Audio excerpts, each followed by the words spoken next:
पहला दृश्य। Good morning students, आज हम दूसरा दृश्य पढ़ेंगे। दूसरे दिन प्रातःकाल का समय अशोक शस्त्र सज्जित घोड़े पर बैठे हैं। उनके पास उनका सेनापति है। सामने कलिंग दुर्ग है जिसके फाटक बंद हैं। अशोक, मेरे वीर सैनिकों, आज 4 साल से युद्ध हो रहा है, फिर भी हम कलिंग को जीत नहीं पाए। उसके किसी दुर्ग पर मगध की पताका नहीं फहरा रही है। कलिंग के महाराज मारे गए हैं। उनके सेनापति पहले ही कैद हो चुके हैं। फिर भी कलिंग आत्मसमर्पण नहीं कर रहा है। आओ, आज हम अपनी मातृभूमि की शपथ लेकर प्रण करें कि या तो हम कल कलिंग के दुर्ग पर अधिकार कर लेंगे या सदा के लिए मृत्यु की गोद में सो जाएंगे। तो जो शपथ का मतलब है कि प्रतिज्ञा करनी, सौगंध उठानी। प्रण का मतलब प्रतिज्ञा करनी।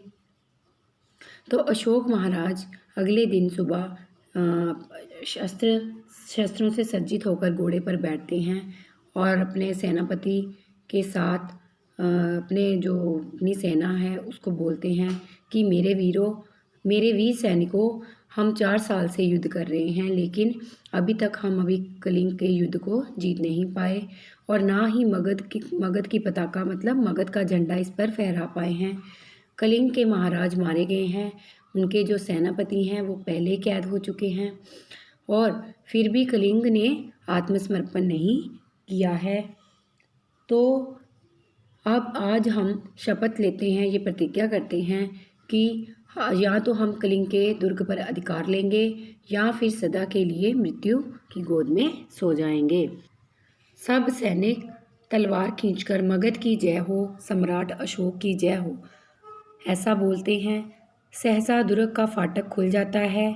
सब आश्चर्य से उधर देखने लगते हैं। आश्चर्य मतलब हैरान होकर देखते हैं। उनकी तलवारें खिंची की खिंची रह जाती हैं। शस्त्र सज्जित स्त्रियों की विशाल सेना फाटक के बाहर निकलने लगती है।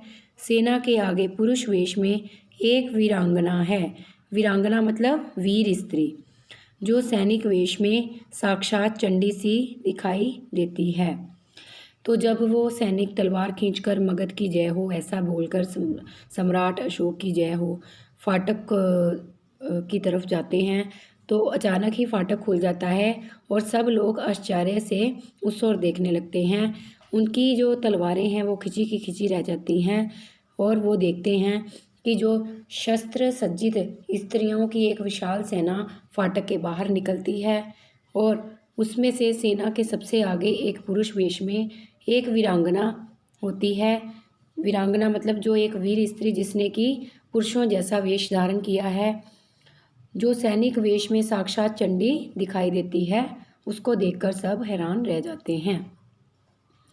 ये कलिंग महाराज की लड़की पद्मा है। ये जो पुरुष वेश में वीरांगना होती है, ये महाराज की लड़की पद्मा है। स्त्रियों की सेना अशोक की सेना से कुछ दूरी पर रुक जाती है।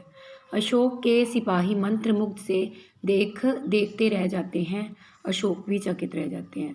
तो इन स्त्रियों की सेना को देखकर जो अशोक की सेना है वो कुछ दूरी पर ही रुक जाती है और सब उनको देखकर हैरान रह जाते हैं। पद्मा आगे बढ़कर अपनी सेना से, बहनों, तुम वीर कन्या, वीर भगिनी, वीर माता और वीर पत्नी हो। जिस सेना ने तुम्हारे पिता, भाई, पुत्र और पति की हत्या की है वह तुम्हारे सामने खड़ी है। आज उसी से तुम्हें लोहा लेना है।